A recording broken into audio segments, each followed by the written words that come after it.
दो बातें ध्यान रखना। जब भी कोई वस्तु दान करो, अन्न दान करो, वस्त्र दान करो, गाय का दान करो, कुछ भी दान करो, तो उसके साथ संकल्प जरूर करो।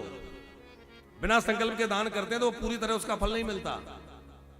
हमारे यहां तो स्नान का भी संकल्प है, पूजा का भी संकल्प है, दान का भी संकल्प है, हर चीज का संकल्प होता है कि नहीं? संकल्प में नाम गोत्र का उच्चारण होता है, लेकिन आज बड़ी विडंबना यह है, जाने कितने लोगों को तो अपने गोत्र ही नहीं पता। क्यों नन्ना जी? आने वाली पीढ़ियों में यह समस्या बढ़ती जा रही है, पढ़े लिखे लोगों में उनको अपने गोत्र ही नहीं पता, हम किस गोत्र के हैं। कल हमने चर्चा की थी कि हम सब ऋषियों की संतान हैं और उन ऋषियों के नाम पर हमारे गोत्र हैं, और बच्चों को बताना चाहिए, सिखाना चाहिए।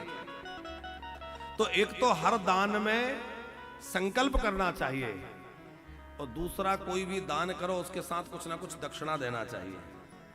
जैसे आपने किसी को भोजन कराया तो बाद में दक्षिणा अवश्य दो।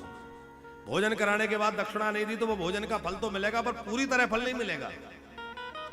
किसी को आपने कपड़ा दान किया, किसी को आपने कोई और वस्तु दान करी, तो उसके साथ कुछ ना कुछ दक्षिणा होना चाहिए।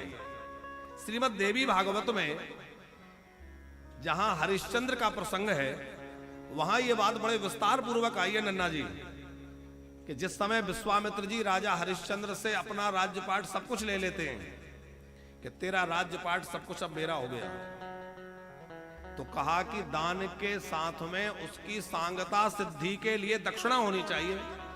दक्षिणा दो। अब दक्षिणा देने के लिए जैसे हरिश्चंद्र ने खजाना खोलना चाहा, बोले ये खजाना ये तो सब मेरा हो गया, ये सब तुम्हारा नहीं रहा, अब दक्षिणा अलग से लाओ। तो वही दक्षिणा इकट्ठा करने के लिए तो हरिश्चंद्र जो है पर काशी चले गए, और जो जाकर के फिर वहां उन्होंने अपनी पत्नी को बेचा, और फिर जिस तरह से उन्होंने शमशान में काम किया मणिकर्णिका पर, क्यों? बोले वो दक्षिणा इकट्ठी करने के लिए। दान तो दे दिया, अब दक्षिणा। तो वहां लिखा है कि बिना दक्षिणा के जो दान करता है उसका दान निष्फल हो जाता है। इसलिए कोई भी वस्तु दान करें उसके साथ आना, 2 आना, रुपए, 5-10 रुपए, जो आपकी सामर्थ्य है, कुछ ना कुछ दक्षिणा उस पर रख के देना ही चाहिए,